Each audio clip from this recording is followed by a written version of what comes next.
Seperti apa yang telah pun saya maklumkan sebentar tadi, kita akan membawakan bersama dengan kita penganalisis yang juga fellow Majlis Profesor Negara Dr. Janili Amir.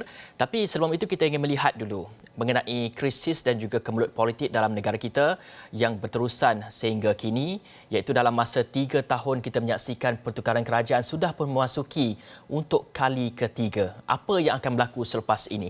Itu yang menjadi tanda tanya kepada kita semua dan pastinya pada hari ini dan juga hari yang seterusnya tumpuan kita ke arah pembentukan kerajaan yang baru dan juga kita dapat saksikan dari segi pelantikan Perdana Menteri yang ke-9. Itu perkara yang bakal berlaku mungkin dalam 2 ke 3 hari akan datang ini. Dan kalau kita nak lihat juga sebelum ini ataupun semalam apa yang berlaku di Istana Negara, iaitu kita dapat lihat beberapa pemimpin tertinggi parti telah pun dipanggil untuk menghadap yang di Pertuan Agong dan juga timbalan yang di Pertuan Agong Sultan Nazrin Shah. Dan antara parti-parti yang turut dipanggil adalah daripada Parti Bersatu, UMNO, PAS, PKR, DAP Amanah Pejuang Warisan. Dan semalam juga media sempat bertanyakan kepada Datuk Seri Anwar Ibrahim yang turut dipanggil untuk menghadap Yang di-Pertuan Agong, dan apa yang diperincikan oleh Datuk Seri Anwar Ibrahim adalah Yang di-Pertuan Agong mahukan pemimpin bersatu untuk kita menghadapi dan juga untuk kita menyelesaikan isu kesihatan, isu COVID-19 dan juga isu ekonomi.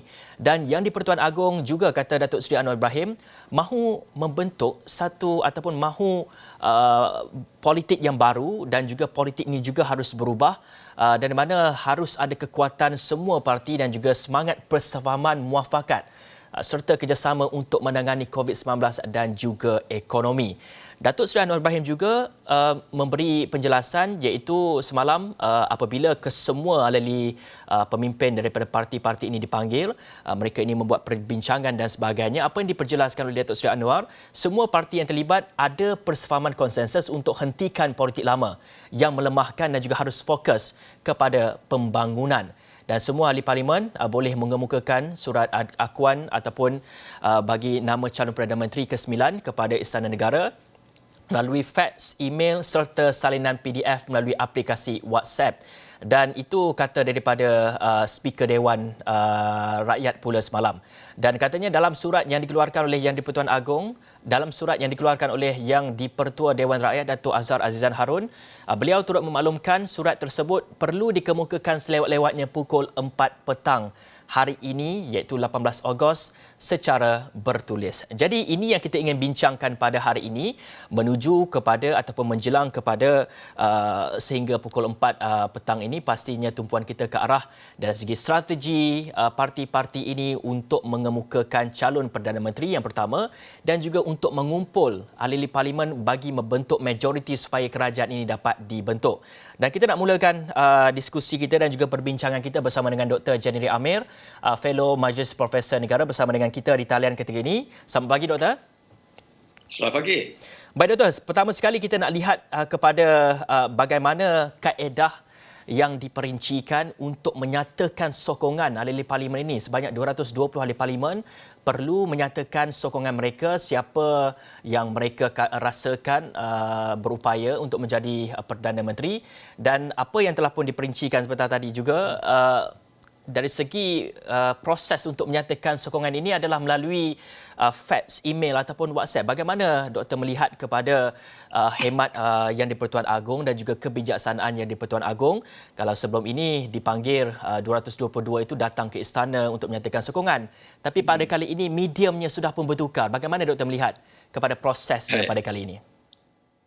Berbanding dengan pada tahun lepas, Februari tahun lepas, kaedah dan pendekatan yang digunakan oleh Seri Paduka Baginda Yang di-Pertuan Agong berlainan sikit, mungkin disebabkan oleh keadaan yang kita hadapi sekarang, ancaman COVID dan sebagainya. Jadi pendekatan itu adalah pendekatan yang sebenarnya cuba meneliti ataupun mengkaji secara bijaksana dan arif oleh Seri Paduka Baginda Yang di-Pertuan Agong bagi mendapatkan secara langsung input ataupun feedback dan juga sokongan daripada pemimpin parti politik yang ada. Jadi blok-blok yang telah berjumpa dengan Yang di-Pertuan Agong itu saya fikir telah mengukuhkan pendirian mereka dan apa yang telah timbul atau tercetus dalam pertemuan itu telah pun dikemukakan oleh Datuk Seri Anwar Ibrahim semalam, yang merumuskan bahawa yang di-Pertuan Agong mahu sebuah kerajaan yang stabil, yang harmoni, yang aman, yang nyaman,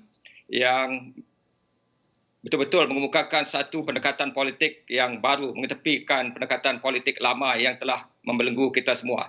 Jadi saya percaya berdasarkan perkembangan semasa, saya boleh rumuskan sebenarnya walaupun sebelum ini banyak bloknya, tapi berdasarkan perkembangan malam tadi setakat pukul 12, saya fikir sekarang ada 3 blok saja, iaitu yang pertama ialah blok yang diterajui oleh bekas Perikatan Nasional, iaitu BN sendiri akan kemukakan satu nama, iaitu mantan Timbalan Perdana Menteri Datuk Seri Ismail Sabri, manakala daripada Pakatan Harapan Datuk Seri Anwar Ibrahim, dan dari Sabah pula Datuk Seri Sabri Abdal. Jadi saya fikir siapa-siapa yang akan dapat memberi dukungan dan angka itu akan memungkinkan mereka menampilkan calon yang dapat meyakinkan Seri Paduka Baginda. Tetapi saya percaya ini belum lagi selesai kerana kemungkinan besar masalah ini tidak akan selesai pada hari ini. Saya difahamkan bahawa Seri Paduka Baginda akan manggil satu mesyuarat khas pada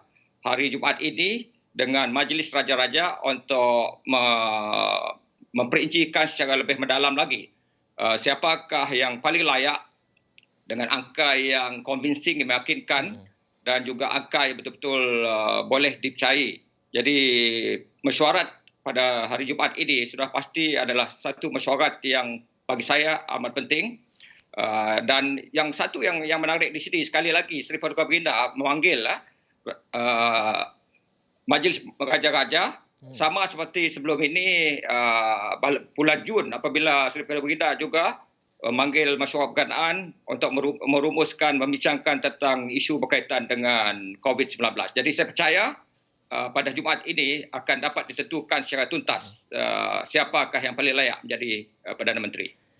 Doktor, dari segi strategi parti-parti dan juga pakatan ini untuk membentuk majoriti ataupun untuk mendapatkan 111 majoriti mudah itu bagi mentadbir kerajaan dan sebagainya, mungkin kita akan ulas sebentar lagi.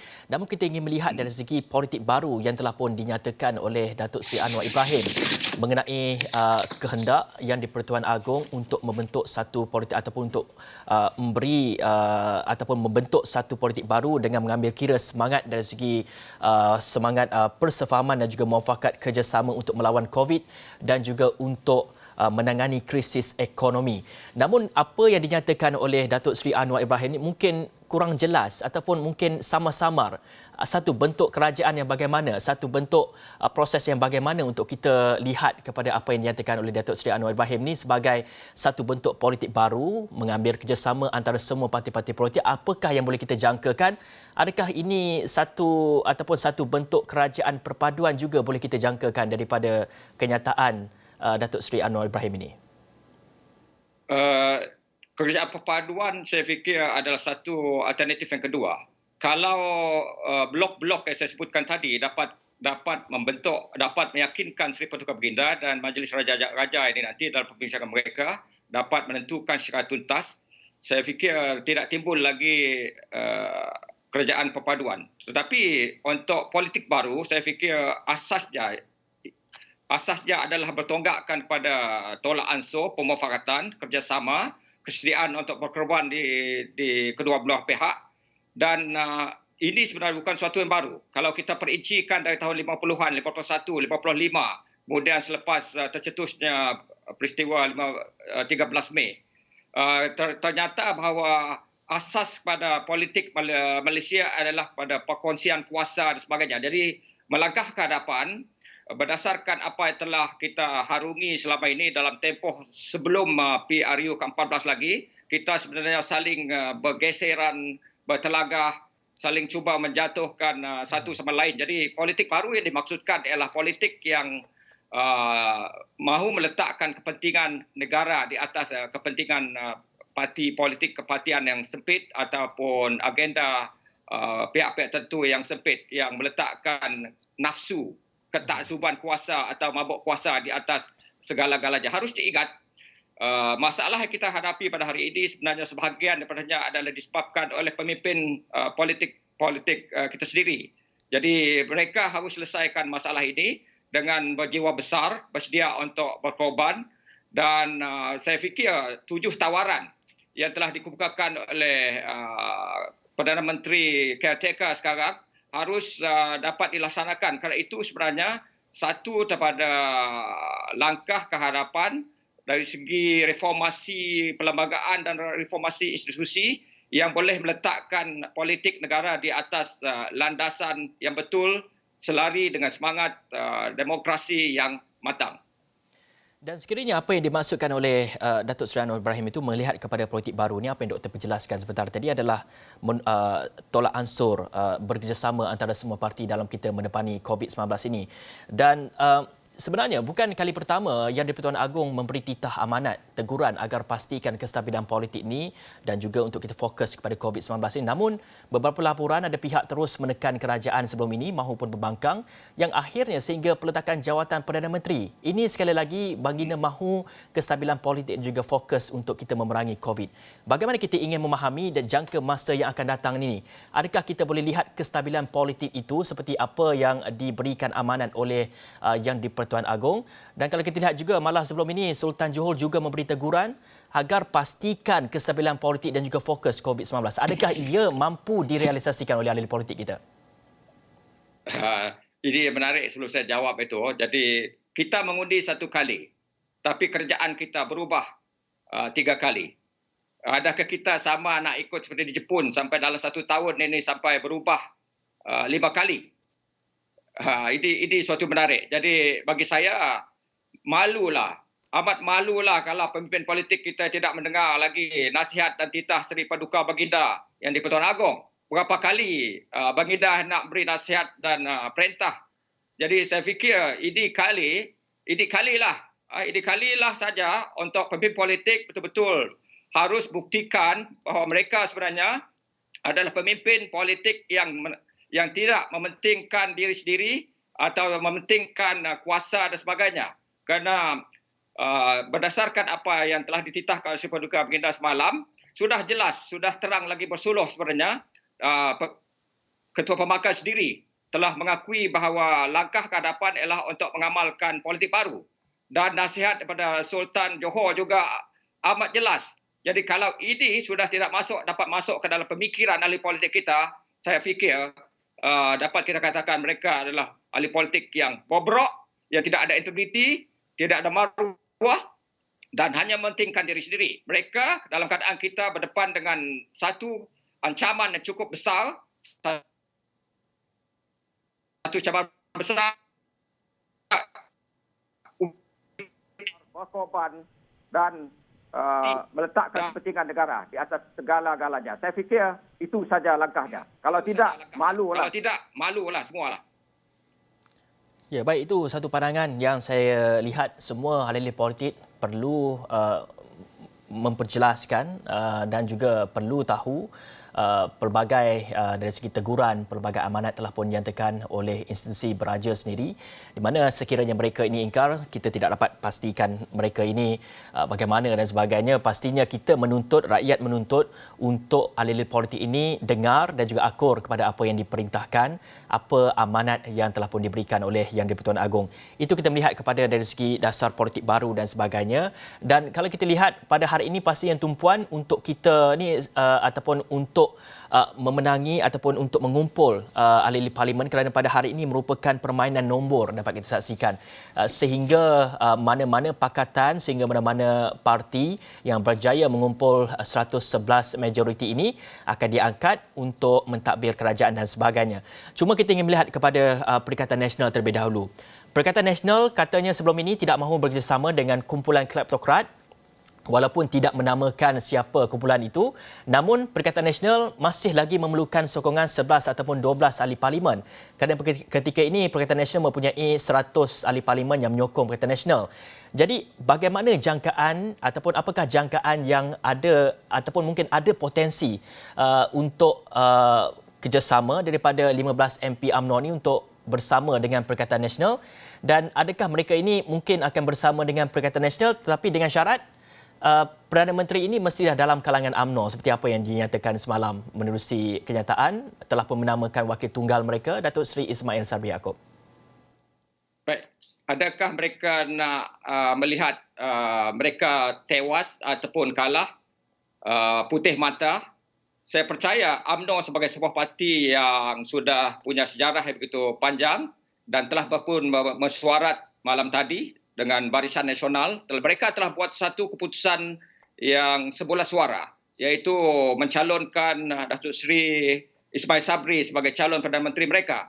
Jadi tidak ada alasan sebenarnya untuk UMNO Barisan Nasional untuk tidak bekerjasama dengan Perikatan Nasional, iaitu yang terdiri pada Bersatu dan PAS. PAS juga harus memberi dukungan, Bersatu juga harus memberi dukungan, kerana hanya dengan kerjasama itu saja, dukungan yang akan diberi itu saja, semua pihak itu menjalinkan kerjasama akan memungkinkan mereka mencapai satu situasi menang-menang untuk dapat kembali menjadi berkuasa. Jadi saya amat percaya dan yakin bahawa akhirnya common sense ataupun rationality akan masuk ke dalam pemikiran mereka dan segala keputusan mereka itu adalah berteraskan bukan saja untuk kepentingan politik mereka dalam Perikatan Nasional yang lama itu, tetapi juga untuk memungkinkan mereka terus berkuasa. Dan dijangkakan memang kemungkinan besar Datuk Seri Ismail Sabri akan dapat tampil kembali menjadi muncul sebagai Perdana Menteri nanti, kerana tidak ada sebab dan justifikasi yang kuat untuk UMNO untuk tidak menyokong dan ataupun untuk ahli parlimen 15 orang ini untuk tidak menyokong. Jadi percayalah, akhirnya mereka akan bertaut semula, kerana dengan bertaut semula saja mereka akan dapat meraih kembali kuasa yang telah hilang itu. Mereka ini mungkin boleh bertaut semula kepada Perikatan Nasional sekiranya ataupun sudah pun menamakan Datuk Seri Ismail Sabri daripada kalangan UMNO sendiri. Namun untuk Perikatan Nasional itu sendiri yang masih lagi dipimpin oleh Tan Sri Muhyiddin Yassin. Tan Sri Muhyiddin Yassin masih lagi pengerusi Perikatan Nasional walaupun telah pun meletakkan jawatan sebagai Perdana Menteri. Dan pastinya apabila pengerusi Perikatan Nasional ini dari segi gerak kerja ataupun dari segi percaturan untuk kita mengumpulkan numbers ini masih lagi melibatkan Tan Sri Muhyiddin Yassin. Adakah Tan Sri Muhyiddin Yassin boleh menerima mereka setelah mereka ini menarik keluar dan akhirnya dalam keadaan begini akhirnya menerima mereka kembali untuk bertaut dan juga untuk mencukupkan majoriti itu? Baik, ini suatu soalan yang amat menarik dan sebenarnya sesuatu yang seberapa mungkin berlaku. Tetapi Perdana Menteri Tan Sri Muhyiddin Yassin sepatutnya juga berjiwa besar, kerana harus kita kembali kepada angka dan sejarah. Jadi salah satu daripada masalah yang timbul sekarang adalah kerana dicetuskan oleh formula atau rumus politik yang bertolak daripada konvensi ataupun amalan tradisi sebelum ini. Kalau sebelum ini, sebelum 1918, kita berpegang kepada angka iaitu siapakah yang paling banyak mempunyai kerusi yang akan jadi Perdana Menteri. Dalam konsep ini, UMNO untuk sekian lama menjadi parti dominan. Tetapi apabila Pakatan Harapan di sebalik perjanjian mereka tempoh hari telah memilih Tun Dr. Mahathir Mohamad untuk Perdana Menteri, untuk jadi Perdana Menteri, walaupun Bersatu ketika itu hanya memiliki 13 kerusi. Jadi sedangkan parti-parti lain dalam PH seperti PKR dan juga DAP sebenarnya punya jumlah kerusi yang lebih banyak. Jadi bertolak dari situ sudah krisis itu bermula. Jadi kita harus balik kepada prinsip asas demokrasi, iaitu mereka yang punya kerusi lebih banyak itu harus diberi peluang untuk memegang jawatan tertinggi dalam kerajaan untuk mengelakkan krisis daripada berlaku. Jadi yang harus difikirkan ataupun direnungkan ialah kedua-dua belah pihak itu bersatu, khususnya Presiden Parti Tan Sri Muhyiddin Yassin harus bersedia untuk berkorban dengan menampilkan calon lain mungkin untuk sebagai timbalan Perdana Menteri, sama seperti pengorbanan yang telah dilakukan oleh UMNO sebelum ini. Jadi UMNO menjadi Perdana Menteri, timbalan Perdana Menteri adalah dapat Bersatu. Jadi dengan itu saja saya fikir PN akan dapat melangkah ke hadapan tentunya dengan sokongan PAS dalam Perikatan Nasional itu.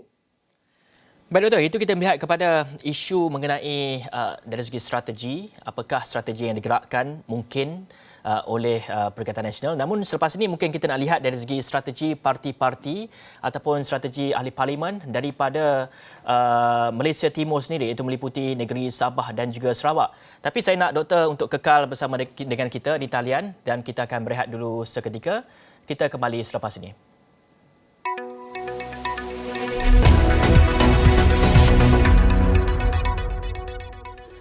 Masih lagi bersama saya, Hafiz Rosli dalam Buletin Awani Khas. Sebentar tadi kita telah pun berbincangkan sedikit mengenai apakah jangkaan dari segi strategi yang dimainkan oleh parti-parti politik dan juga ahli parlimen bagi membentuk satu pakatan yang mempunyai majoriti dan mereka ini menamakan Perdana Menteri yang baru dan sebagainya.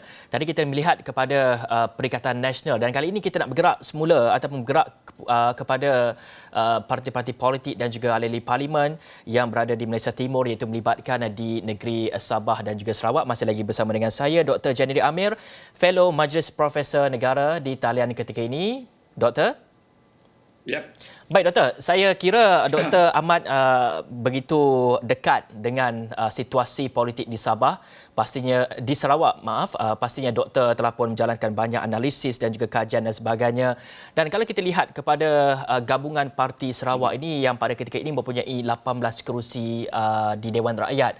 Dan kalau kita lihat sebelum ini, GPS ni mungkin agak fleksibel untuk mengalihkan sokongan mereka ini kepada mana yang mereka merasakan ia sesuai. Kerana banyak isu mengenai Sarawak yang diperjuangkan oleh mereka ini. Termasuk dengan MA63 dari segi royalti dan juga cukai petroleum dan sebagainya. Apa boleh yang kita jangkakan? Adakah mereka ini akan terus menumpukan kepada mana-mana pakatan yang boleh membawa mereka ini merealisasikan perjuangan ini ataupun tuntutan mereka ini, ataupun dari segi personality PM itu adalah penting bagi mereka sendiri? Yang paling penting bagi GPS percaya ialah apakah tawaran terbaik yang akan diperoleh oleh Sarawak dalam konteks pembentukan kerajaan baru nanti.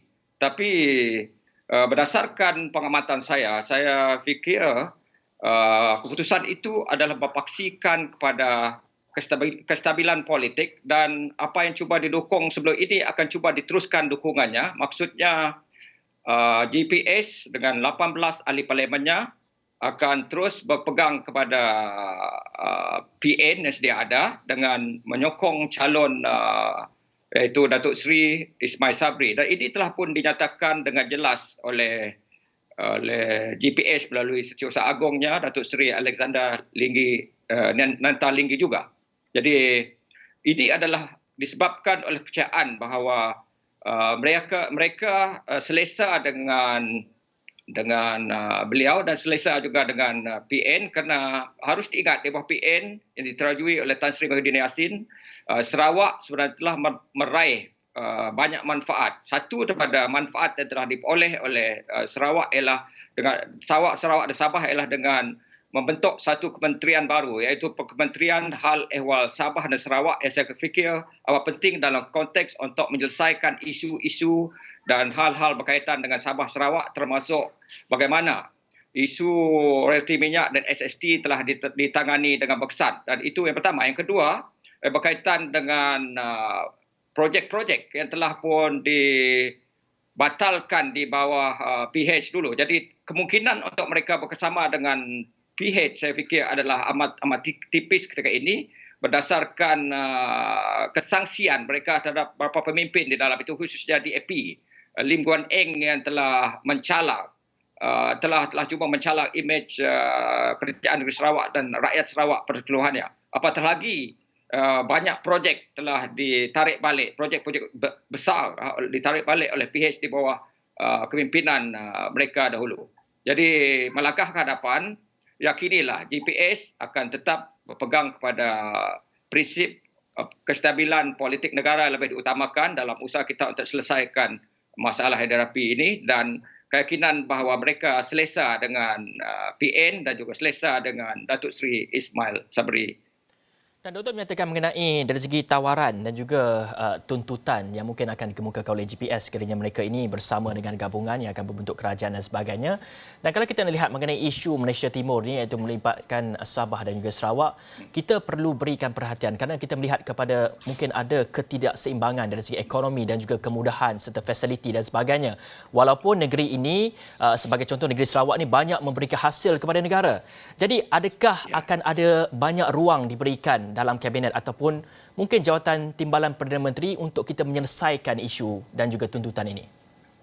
Jadi itu apa yang saya sebutkan itu suatu menarik. Kita harus salah satu daripada amalan prinsip ataupun amalan politik baru saya fikir ialah jawatan utama atau timbalan Perdana Menteri itu tidak harus hanya dikuasai oleh pemimpin politik dari Semenanjung. Kenapa kita harus berlega di dalam kotak yang sama? Jadi harus diingat bahawa Malaysia ini dibentuk kerana adanya sokongan kuat daripada Sabah dan Sarawak. Jadi saya fikir sudah tiba waktu dan ketikanya untuk semua pihak termasuk Perdana Menteri yang baru nanti untuk memikirkan secara serius untuk melantik sama ada pemimpin dari Sabah ataupun dari Sarawak untuk kemudian yang digilirkan untuk masa-masa depan untuk menjadi timbalan Perdana Menteri. Kerana mereka juga, Sarawak dan Sabah juga punya pemimpin politik yang layak, yang berupaya, dan dengan itu nanti mereka dapat memikirkan bukan saja untuk kepentingan Sabah dan Sarawak tetapi melihat negara dari sudut secara holistik dan menyeluruh. Jadi itu langkah terbaik. Tapi yang paling penting lagi, seperti yang saudara sebutkan tadi, ialah bagaimana kita dapat merapatkan jurang lebar, jurang besar selepas 50 tahun kita Malaysia ini dibentuk. Jadi semangat dan prinsip serta juga tujuan asal mengapa Sabah dan Sarawak bersetuju untuk sama-sama membentuk Malaysia harus difahami, harus dilaksanakan dan jangan kita asyik pimai tangtu juga seperti kata orang Penang. Jadi kalau tidak kita akan berputar, berlega di sekitar lingkaran syaitan yang sama ataupun political vicious circle yang sama. Jadi langkah terbaik dan praktikal ialah untuk pastikan jurang dari segi pembangunan, dari segi ekonomi, dari segi pendidikan, dari segi kesihatan dan sebagainya itu dapat dirapatkan. Ya, kita tidak harus lagi asyik bercakap. Jadi sudah cukup kita bercakap untuk 58 tahun dan kita komplain macam-macam dengan janji juga pada menteri silih berganti. Tetapi harus ditekankan juga untuk beri kredit Tan Sri Mahyudin Yassin dan juga Datuk Seri Najib Tun Razak sebenarnya telah banyak berkorban, telah banyak memberi bantuan kepada Sabah dan Sarawak khusus dari segi pembangunan. Datuk Seri Najib sendiri saya nak tekankan di sini telah berkunjung ke Sarawak untuk 66 kali. Jadi itu menunjukkan bukti komitmen beliau untuk memahami masalah di Sarawak dan menyelesaikan apa-apa yang masih lagi tertangguh. Ya, itu besar harapan daripada anak Sarawak sendiri melihat kepada apakah kerajaan yang baru dibentuk ini akan terus memperkasakan semangat Perlembagaan Persekutuan itu untuk kita merapatkan jurang antara di Semenanjung dan juga di Malaysia Timur ini dan pastinya kupasan-kupasan sebegini kita akan bawakan juga selepas pembentukan kerajaan bagaimana kerajaan mampu untuk merapatkan jurang-jurang sebegini yang telah pun kita nyatakan dari segi jurang ekonomi, kemudahan dan sebagainya. Namun, Doktor, kita masih lagi memikirkan, masih lagi melihat kepada proses pembentukan kerajaan yang baru pada kali ini. Tadi kita melihat kepada strategi dan sebagainya oleh parti-parti. Namun kali ini kita ingin melihat dari segi bagaimana proses untuk pembentukan kerajaan ini dan juga pelantikan Perdana Menteri ini perlu dipercepatkan supaya kita ini masih lagi bergelut dengan isu kesihatan, isu ekonomi. Perkara sebegini perlu diselesaikan dalam keadaan segera. Sekiranya ia dilewatkan pelantikan dan juga pembentukan kerajaan ini sedikit sebanyak, mungkin ia akan menjejaskan proses kita exit strategi kita keluar daripada kemelut ini. Bagaimana pandangan Doktor sendiri? Betul. Saya percaya Seri Paduka Baginda juga daripada langkah-langkah yang telah diambil oleh Baginda sedar dan amat prihatin terhadap apa yang berlaku dalam politik negara kita ini. Jadi usaha Seri Paduka Baginda itu merupakan satu langkah yang amat disanjung tinggi oleh rakyat di seluruh negara untuk pastikan kita dapat membentuk satu kerajaan, melantik Perdana Menteri yang baru ini dengan pantas, dengan licin, dengan lancar, supaya kita tidak lagi tergantung. Kerana tidak akan bermasalah kalau Perdana Menteri yang kekal atau kerajaan yang baru ini dilewat-lewatkan. Apatah lagi dengan cabaran-cabaran yang telah saudara sebutkan tadi. Kerajaan yang baru itu nanti perlu segera merumuskan dasar-dasar baru dengan mengambil kira juga kegagalan atau kelemahan daripada dasar yang telah pun dilaksanakan sebelum ini. Dan saya secara peribadi ingin melihat satu kabinet yang bukan terlalu besar, sampai 70 lebih, tapi satu kabinet yang lean, yang kecil, yang mungkin sekitar 35 atau 40 saja. Kerana kabinet terlalu besar akan menjadi beban juga, walaupun kita sedar bahawa ada banyak faktor yang perlu dipertimbangkan. Jadi saya percaya bahawa Perdana Menteri dan kabinet baru itu harus segera bekerja, harus segera dilihat cuba memberi perhatian yang amat mendalam terhadap masalah dan isu utama negara, termasuk dari segi usaha untuk menurunkan jumlah COVID-19 dan juga bagaimana untuk meningkatkan kadar vaksinasi selain pada tangani isu-isu utama seperti ekonomi, kerana saya nak tekankan bahawa kita sebenarnya sudah jauh merudum dari segi KDNK berbanding dengan 1970 dulu. Malaysia ini hanya 90 kali ganda saja lipatnya naik dari segi KDNK-nya berbanding dengan negara-negara lain yang jauh lebih tinggi, termasuk negara Asia Tenggara ini. Jadi kita nak melihat satu pemulihan ekonomi, satu plan pemulihan yang telah digagaskan oleh PN sebelum ini, dikaji, diteliti dan kemudiannya dirumus input-input baru daripada pakar, daripada pelbagai bidang tanpa mengira mereka itu dari mana, termasuk kepada pihak pemakam. Kerana dengan itu saja kita dapat memastikan politik baru itu betul dapat dilaksanakan sesuai dan selari dengan apa yang dititahkan oleh Seri Paduka Baginda Yang di-Pertuan Agong dan sesuai juga dengan harapan rakyat untuk kita membelakangkan soal kepentingan politik sempit, tetapi satu politik baru, demokrasi yang lebih batang demi kepentingan rakyat dan negara.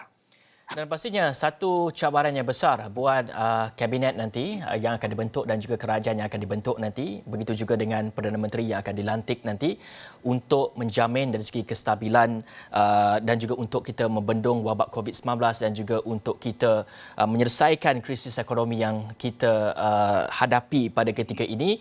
Namun apa yang dituntut pastinya penyampaian yang baik supaya rakyat dapat menerima manfaat dan rakyat sendiri tidak lagi ataupun dapat menyelesaikan dari segi pendapatan mereka, kerana kita lihat kepada tahap pengangguran yang mungkin meningkat dan juga tahap mereka yang hilang ahli keluarga mereka juga nampak gayanya setiap hari lebih daripada 300 mereka yang terkorban disebabkan COVID-19. Semestinya kita mahu satu exit strategi yang begitu lengkap dan sebagainya untuk kita pastikan isu kemulut dalam negara kita ni dapat diselesaikan. Cuma ini mungkin perbincangan kita yang terakhir dengan doktor. Dari segi bergerak ke hadapan, kita juga ingin melihat dari segi jaminan kestabilan politik itu.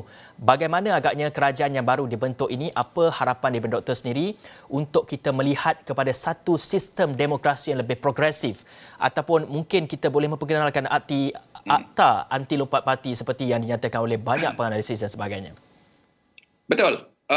Bagi saya, kita harus kembali kepada 7 tawaran yang dikemukakan oleh Tan Sri Mahyudin Yassin. Ini termasuk akta anti lompat parti yang kemudian boleh menjamin kita boleh mengelak pada horse trading atau beli-membeli mewakili rakyat sehingga menjadi satu produk yang amat bernilai. Durian-durian yang berharga berjuta-juta ringgit. Jadi selagi kita ada luang atau lompong untuk ahli parlimen ini saling melompat dan untuk pemimpin politik mengukuhkan kuasanya membeli mereka dengan satu angka yang besar dan ini diakui oleh mereka sendiri, saya fikir selagi itu kita akan berdepan dengan satu masalah ketidaktentuan, krisis dan pergolakan politik yang tidak menentu yang pada jangka panjang akan merugikan kita semua, merugikan rakyat dan negara dan menjejaskan imej dan reputasi Malaysia di mata dunia. Jadi kita harus punya komitmen dan juga kesungguhan untuk laksanakan apa-apa yang baik untuk negara, selari dan selaras dengan undang-undang dan perlembagaan negara, dan juga selari dengan aspirasi rakyat Malaysia yang 33 juta ini. Kerana pemegang taruh utama, Malaysia ini bukan hanya hak pemimpin politik. Saya nak tegaskan, Malaysia bukan hak mutlak pemimpin politik. Malaysia adalah hak rakyat. Rakyat sebenarnya pemegang taruh utama. Jadi pemimpin politik hendak yang waras, yang rasional, yang berjiwa besar, yang punya integriti, berwawasan, meletakkan kepentingan negara di atas kepentingan segala-galanya, harus mendengar suara rakyat. Kerana rakyat sekarang, lebih lagi dalam COVID-19 ini, berdepan dengan kesengsaraan, penderitaan, hilang pekerjaan dan juga pendapatan, malah hilang nyawa dan sebagainya. Jadi ini masa untuk pemimpin politik kabinet baru ini mendengar, menjadi kabinet dan pemimpin yang mendengar denyut nadi dan suara rakyat yang sudah mengeluh dan merintih sekian lama. Jadi pemimpin politik dan kabinet baru ini tidak harus dilihat sebagai pemimpin politik dan kabinet yang tidak sedar diri atau kabinet yang alpa, yang mengamalkan dui standard dari segi amalan SOP dan sebagainya sehingga menyebabkan rakyat melihat mereka dengan satu pandangan yang sendeng, yang penuh prasangka, yang jengkel dan sebagainya lagi. Jadi satu saja melangkah ke hadapan, saya fikir kita nak melihat satu kabinet yang penuh wibawa, profesional, bersungguh-sungguh dari segi bekerja dan mendengar rintihan rakyat dan menyelesaikan segala masalah rakyat dari sebuah segi, utamanya kesihatan, ekonomi, pendidikan dan sebagainya. Besar harapan daripada Dr. Janini Amir, Fellow Majlis Profesor Negara, melihat kepada satu jaminan kestabilan politik yang mungkin akan dibawakan oleh kerajaan yang akan dibentuk dalam masa yang terdekat ini. Begitu juga dengan pelantikan Perdana Menteri yang ke-9 nanti, dan apakah dasar-dasar yang akan dibawakan nanti, kita mampu untuk keluar daripada kemelut isu kesihatan dan juga isu ekonomi ini. Pasti rakyat akan menanti dan juga rakyat akan menyaksikan bagaimana performance ataupun pencapaian mereka ini dalam menyelesaikan kemelut-kemelut yang kita ada pada ketika ini. Terima kasih Dr. Janini Amir, Fellow Majlis Profesor Negara, atas perkongsian. Harap baik untuk Malaysia. Ya, baik. Sama-sama kita harapkan atas perkongsian dan juga atas amanat, begitu juga dengan saranan apa yang boleh dilakukan oleh kerajaan untuk kita pastikan kita boleh keluar daripada kemelut yang sedang kita berlanda ini.